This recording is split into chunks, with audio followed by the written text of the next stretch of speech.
Most of the people will love the city life, but the question is it a good place to build your family? Welcome to One Truth, and thank you for joining me today. And here we are building families for eternity. Are you new to the channel?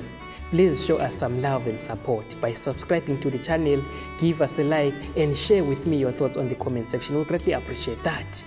So we are going through Adventist Home, and today we are on chapter 20, looking at the title, The Family and the City. Hazards of city life. Life in the cities is false and artificial.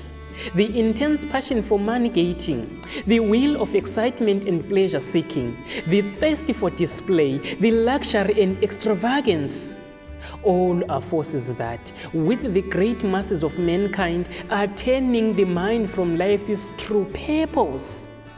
They are opening the door to 1,000 evils. Upon the youth they have almost irresistible power.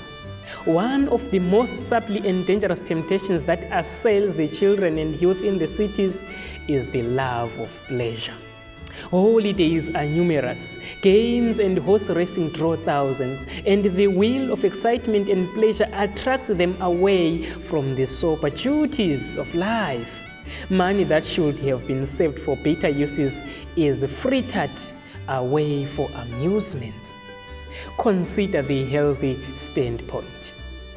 The physical surroundings in the cities are often a peril to health.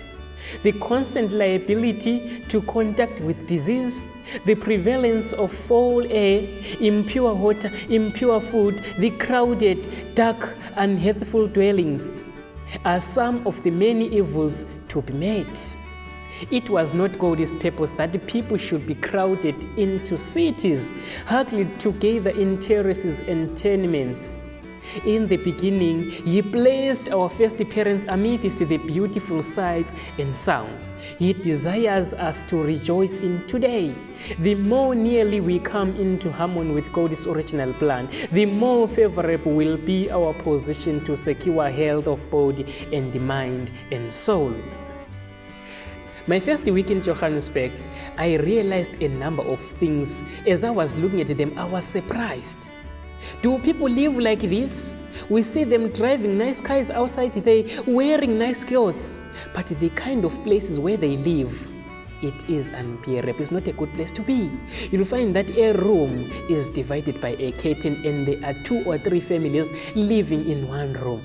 What kind of a life is that? But most of the people, we tend to love to go and live in the cities where a number of things are compromised.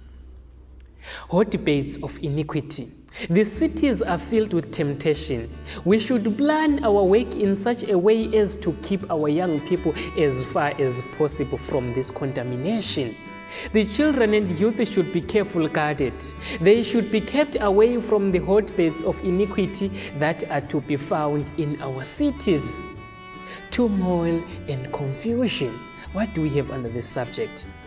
It is not God's will that His people shall settle in the cities where there is constant turmoil and confusion. Their children should be spared this, for the whole system is demoralized by the hurry and the rush and noise. Labor troubles.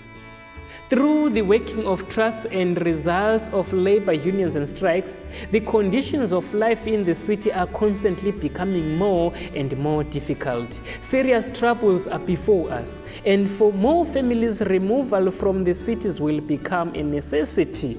Impending destruction.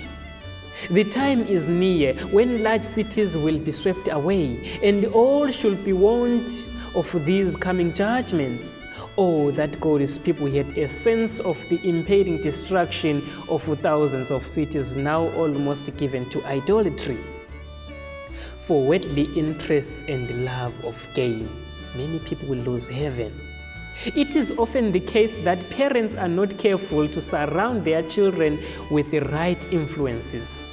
In choosing a home, they think more of their worldly interests than of the moral and social atmosphere, and the children form associations that are unfavorable to the development of piety and the formation of right characters. Parents who denounce the Canaanites for offering their children to Moloch. What are you doing? You are making a most costly offering to your mammon god, and then when your children grow up unloved and unlovely in character, when they show decided impiety and tendencies of infidelity, you blame the faith you profess because it was unable to save them. You are reaping that which you have sown. The result of your selfish love of the world and neglect of the means of grace. You moved your families into places of temptation, and the ark of God, your glory and defense, you did not consider essential. And the Lord has not worked a miracle to deliver your children from temptation. And most of the times we tend to blame the people around us. We blame our churches that they have failed your children. Why least? The problem is with you as a parent who has failed to choose a good place to settle. Counsel on moving from rural to city areas. Many parents remove from their country homes to the city, regarding it as a more desirable or profitable location. But by making this change, they expose their children to many and great temptations.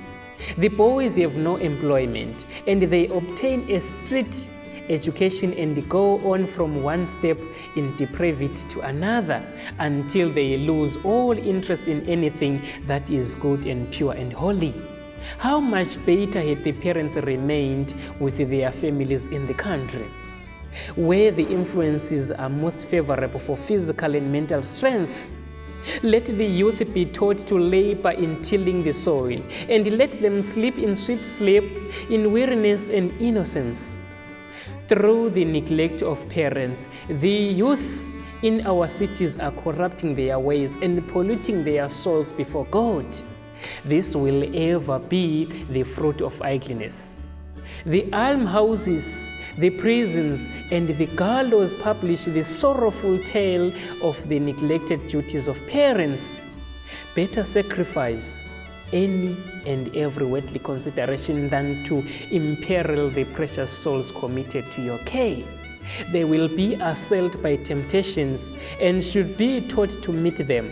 But it is your duty to cut off every influence, to break up every habit, to sunder every tie that keeps you from the most free, open, and hearty committal of yourselves and your families to God. Instead of the crowded city, seek some retired situation where your children will be, so far as possible, shielded from temptation, and there train and educate them for usefulness. The prophet Ezekiel thus enumerates the causes that led to Sodom's sin and destruction. Pride, fullness of bread, and abundance of idleness was in her and in her daughters. Neither did she strengthen the hand of the poor and needy. All who would escape the doom of Sodom must shun the cause that brought God's judgment upon that wicked city. When Lot entered Sodom, he fully intended to keep himself free from iniquity and to command his household after him. But he signally failed. The corrupting influences about him had an effect upon his own faith, and his children's connection with the inhabitants of Sodom bound up his interest in a measure with theirs. The result is before us. Many are still making a similar mistake. Let it be your study to select and make your homes as far from Sodom and Gomorrah as you can. Keep out of the large cities. If possible, make your homes in the quiet retirement of the country. Even if you can never become wealthy by so doing, locate where there is the best influence. I am instructed by the Lord to warn our people not to flock to the cities, to find homes for their families. To fathers and to mothers, I am instructed to say, fail not to keep your children within your own premises. Time now to move from the cities. Take your families away from the cities in my message. The time has come when, as God opens the way, families should move out of the cities. The children should be taken into the country. The parents should get as suitable a place as their means will allow. Though the dwelling may be small, yet there should be land in connection with it that may be cultivated. Before the overflowing scourge shall come upon the dwellers of the earth, the Lord calls upon all who are Israelites indeed to prepare for that event. To parents, he sends the warning cry. Gather your children into your own houses. Gather them away from those who are disregarding the commandments of God, who are teaching and practicing evil. Get out of the large cities as fast as possible. God will help his people.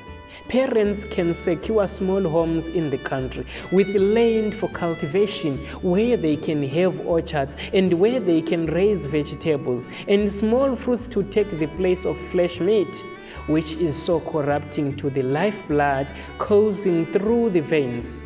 On such places, the children will not be surrounded with the corrupting influences of the city life. God will help his people to find such homes outside of the cities. So we see that the life in the cities is not a good place that we should raise our children. But why do we continually flock to the cities? Please share with me your thoughts on the comment section. We'll greatly appreciate as we are helping each other. What are the most important things that we should consider in choosing a good place to settle? If you haven't subscribed to the channel, please support and show us some love by subscribing and share the link with others so that they can also be blessed, and also that they should also be considerate in choosing the best places to settle. I look forward to seeing you next time. God bless.